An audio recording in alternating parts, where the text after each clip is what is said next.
What if your calling meant standing completely alone? What if your purpose was to speak truth, and no one ever listened?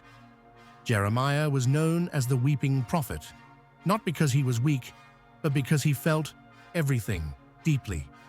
He was rejected, mocked, imprisoned, yet he never walked away from his mission. So why would God choose someone like that? And what can we learn from a man who lived with heartbreak and still obeyed? If you've ever felt overlooked, unheard, or weary from doing what's right, Jeremiah's story isn't just history. It's a divine manual for standing strong when silence surrounds you. The calling of Jeremiah. Jeremiah didn't volunteer. He was chosen. God called him before he was even born, saying, "Before I formed you in the womb, I knew you. Before you were born, I set you apart." Imagine hearing that. Young, insecure, overwhelmed. Jeremiah responded, "I do not know how to speak. I am too young." But God didn't accept his excuses. Instead, he promised, "Do not be afraid. I am with you and will rescue you." And then, God touched Jeremiah's mouth. He didn't just call him, he equipped him. God gave him words that would shake nations, uproot kingdoms, tear down lies, and plant seeds of truth. This wasn't a glamorous calling. It wasn't filled with applause or approval. It was lonely, dangerous, costly. Jeremiah would face rejection from his own people. He would cry, ache, and ask God why he was even born. But still, he obeyed. And maybe that's what a real calling looks like. Not easy, but unmistakable. Not popular, but purposeful. Not for the crowds, but for the one who calls. Jeremiah teaches us that when God calls you, he sees beyond your limitations. He sees your potential, not your past. He chooses the uncertain to carry out the unshakable.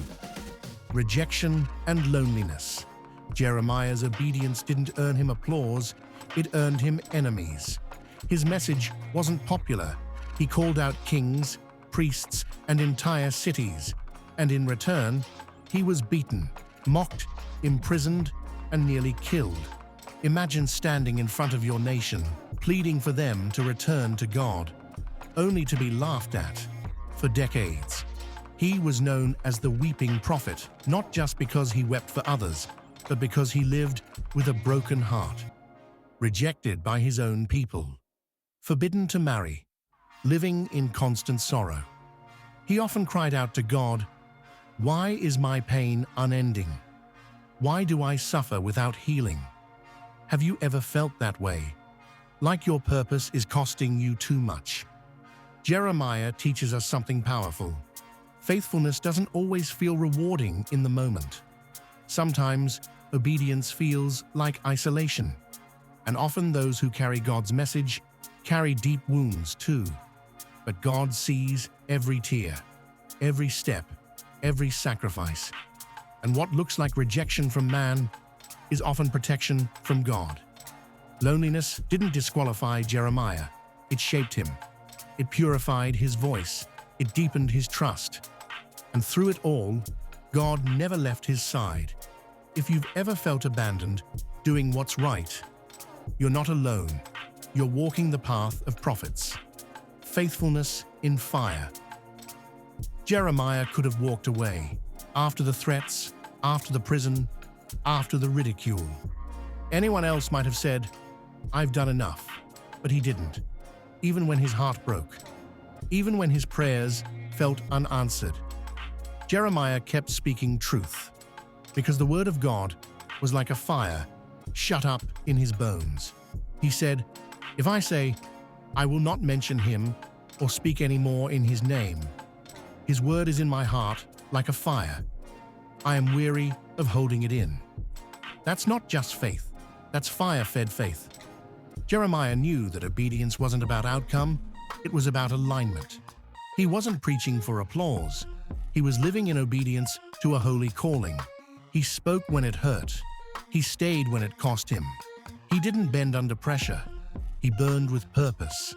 And what's more powerful than success is steadfastness. What's more admirable than victory is endurance. In a culture that values instant gratification, Jeremiah's story reminds us. Some missions require pain. Some truth-tellers walk through fire, but they walk with God.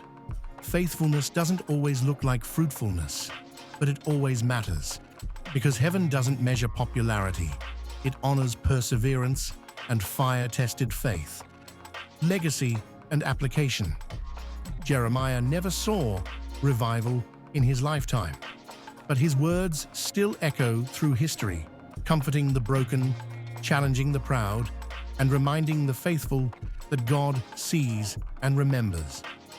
You might not be called to be a prophet, but you are called to be faithful, to speak truth, to endure, to trust even when it hurts.